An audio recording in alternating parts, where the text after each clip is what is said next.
In this tutorial, we'll take a look at DrakkarChannel. It's a system for broadcasting events that can be listened to by one or more objects. Let's examine the channels scene provided with the examples. We have two characters implementing the same animator controller. However, we want them to react differently to the same event. Each of them has a DrakkarChannel Manager component connected to the same schema, which contains the sample event. But one of them triggers a Drakkar event that will play the animation state death backward, while the other triggers the state jump. Now, let's analyze the code needed to broadcast the event.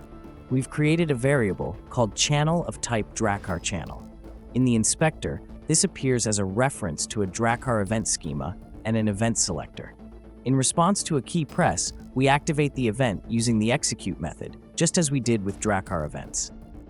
Let's now verify that the two characters perform different animations.